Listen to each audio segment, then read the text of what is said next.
Introduction. Porter is but a commander.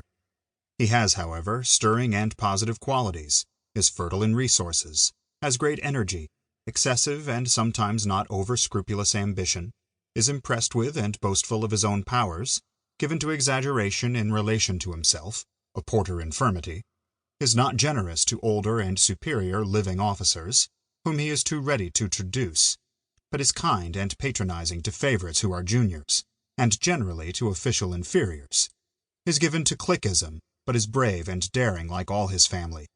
It is a question with his mixture of good and bad traits how he will succeed. Secretary of the Navy Gideon Welles. Americans have long been fascinated by the Civil War, marveling at the size of the battles, the leadership of the generals, and the courage of the soldiers. Since the war's start over 150 years ago, the battles have been subjected to endless debate among historians and the generals themselves. The Civil War was the deadliest conflict in American history, and had the two sides realized it would take 4 years and inflict over 1 million casualties, it might not have been fought. Since it did, however, historians and history buffs alike have been studying and analyzing the biggest battles ever since. After the first year of the Civil War, the Confederacy was faced with a serious problem.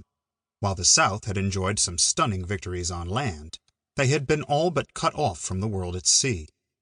The more industrialized North had realized that in case of an extended war, the best way to defeat the Confederacy was to starve it of supplies. The rebels started the war with no real navy to speak of, and so the federal government quickly set up a blockade of all southern ports and river mouths.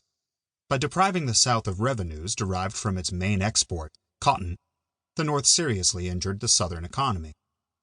Without European intervention and the ability to build a navy that could rival the Union's, the Confederacy was mostly reduced to token resistance and using fast-moving ships that could evade the blockade and import and export goods. Again, that was only partially successful, and today the blockade runners are better known for their extracurricular activities.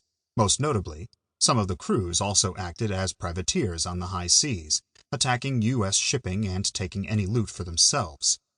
The daring exploits of these commerce raiders caught the imagination of Southern soldiers and civilians and buoyed up morale, even as the war news turned increasingly grim.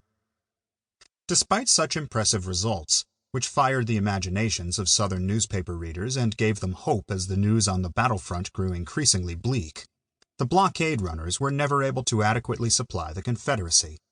Their shipments were too small, too infrequent, and too unreliable for a young nation on a war footing. Furthermore, while the Confederates tried to rely on blockade runners, the Union Navy assigned many ships the task of tracking them down and stopping them, and by the last year of the war, blockade running had been all but strangled. Several major ports had fallen to the Union, and the rest were tightly blockaded. The blockade runners had also suffered from attrition, so much so that by the end of the war, more than 1,100 of the ships had been captured, and another 355 had been sunk or run aground. Meanwhile, the North managed to have spectacular success jointly coordinating operations between the Army and Navy, thanks in large measure to the leadership of officers like David Farragut and David Dixon Porter. While generals like Ulysses S. Grant and William Tecumseh Sherman received the lion's share of the credit for Union victories, especially in the Western theater, naval forces were instrumental in the capture of New Orleans and Vicksburg, as well as Fort Donelson and Fort Henry. Porter was recognized throughout the Civil War for his service, even as he was subjected to the kind of politicking that marked the war effort in Washington, and he became just the second man in the history of the U.S. Navy to attain the rank of Admiral. He would also have a distinguished career after the war as he helped reform the Navy. David Dixon Porter, the life and legacy of the distinguished Union Rear Admiral during the Civil War, chronicles Porter's upbringing and how it prepared him for his important service in the Civil War. Along with pictures depicting important people, places, and events, you will learn about Porter like never before.